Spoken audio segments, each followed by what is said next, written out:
तो सर आज हम जिस पवित्र भूमि पे और जिस पावन धरती पे यहाँ पे दर्शनों के लिए आज आए हैं, वास्तव में इस पवित्र भूमि का नाम है ज्योति सर।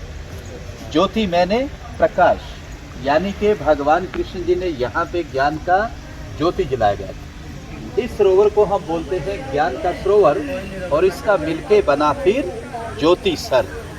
अगर हम सामने देखेंगे तो वहाँ पे लिखा हुआ है आदि गुरु शंकराचार्य मंदिर। ये आदि गुरु शंकराचार्य जी बताते हैं कि 1200 साल पहले जब उन्होंने पूरे भारत को घूमा, वो घूमते हुए यहाँ पे आए। उन्होंने बैठ के इधर में पूरा मेडिटेशन किया, ध्यान किया, महसूस किया इस बात को, और फिर उन्होंने कह दिया कि भगवान जो कृष्ण ने गीता गाई थी वो ठीक इसी जगह पर ही गाई गई। आज से 5,500 वर्ष जो कि महाभारत का युद्ध लड़ा गया था, ये पूरा ही 48 कोस का भूमि, यानी कि 156 किलोमीटर में महाभारत का युद्ध लड़ा गया। बताते जो कि 18 दिन तक चला। 18 अध्याय गीता के हैं, 700 श्लोक है बहन जी उसके अंदर। आज जितने भी श्रद्धालु यहाँ पे दूर दराज से आते हैं, चाहे वो मुंबई से आते हैं, दिल्ली से आते हैं, चंडीगढ़ से आते हैं, पंजाब से आते हैं, हरियाणा से आते हैं, भारत के किसी भी कोने से आते हैं, आने के बाद उसके मन में एक ही सवाल होता है कि मैं जब भी कुरुक्षेत्र की भूमि पे जाऊंगा और फिर उधर में जाके ये सवाल करूंगा। बहन जी उनका सवाल होता है सीधा साधा सा कि हमें वो लाल मिट्टी तो बताइए कि किधर है, क्योंकि बहुत भयानक युद्ध हुआ था और युद्ध के कारण ही वो पूरा का पूरा धरती लाल हो गया। लेकिन आज वो लाल धरती हमें यहाँ पे दिखाई नहीं देता। क्यों नहीं देता?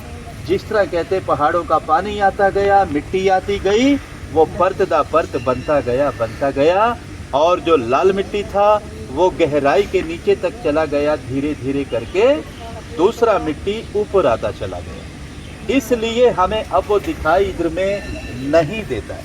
हम फिर भी कोशिश करते हैं, यदि मिट्टी को गहराई से नीचे से खोदा जाता है तो अब भी लाल मिट्टी नीचे से अवश्य ही निकलता है। उस जमाने में बताते कि उस समय इधर में ना तो किसी का मकान था, ना किसी का घर था, ना कोई गांव था, ना कोई शहर था, ना कोई रास्ता था। ये बिल्कुल एक बंजर जमीन था कि जिधर में महाभारत का युद्ध लड़ा गया।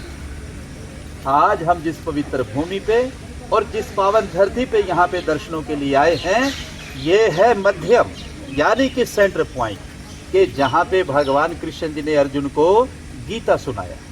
जब अर्जुन को इधर में आके मोह गया कि मेरे चाचा, मेरे दादा, मेरे संबंधी मेरे अपने तो हैं प्रभु, मैं मारूं तो किसको मारूं। भगवान कृष्ण जी ने फिर इस जगह से कह दिया, अर्जुन अगर तू नहीं मारेगा तो मारे ये सब जाएंगे, इसलिए उठो और युद्ध का तैयारी करो। कहते कि फिर इसी जगह से युद्ध का शुरुआत हुआ और इसी जगह से विराट रूप के अर्जुन को दर्शन भी हुए। भगवान कृष्ण जी ने जब उनको दिव्य दृष्टि देकर अर्जुन को पूरे का पूरा ही ब्रह्मांड दिखा दिया था कि अर्जुन अब तो पूरा ब्रह्मांड देख सकता है, मैंने तेरे को दिव्य दृष्टि दे दिया। लेकिन 11वें अध्याय में फिर भगवान कृष्ण जी ने अर्जुन को कह दिया कि अर्जुन जो दिव्य दृष्टि आज मैं तेरे को दे रहा हूँ, ये महान ऋषियों ने मेरे लिए बड़े बड़े तप किए गए हैं, जप किए गए हैं, योग किए गए हैं, ये रूप अर्जुन मैंने उनको नहीं दिखलाया जो आज तेरे को दिखला रहा हूँ। कहते कि फिर इसी जगह पे आके अर्जुन का जो मोह था वो पूरी तरह से भंग हो चुका था। इसी जगह से युद्ध का शुरुआत हुआ और अंत में आके युद्ध यहाँ समाप्त हो गया।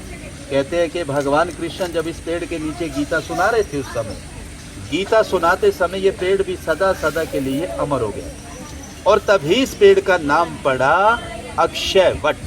अक्षय मैंने जिसका अक्षय ना हो, जो खत्म ना हो, हमेशा हमेशा के लिए जो जिंदा रहता है, अमर रहता है, उसको हम अक्षय वट बोलते हैं। बहुत सारे श्रद्धालु आते हैं, पेड़ को नमस्कार करते हैं और जो उनकी मनोकामनाएं होती है वो यहाँ से पूर्ण भी करते हैं। बोले कृष्ण भगवान की।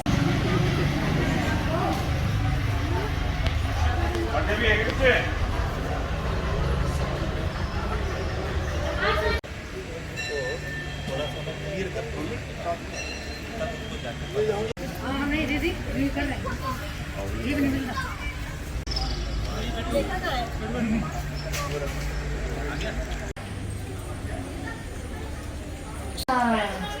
ਉਹਨੇ ਪੜਨ ਵਾਲੇ ਬਾਅਦ ਨੂੰ ਕੇ ਕਹਿੰਦੇ ਰਹੇ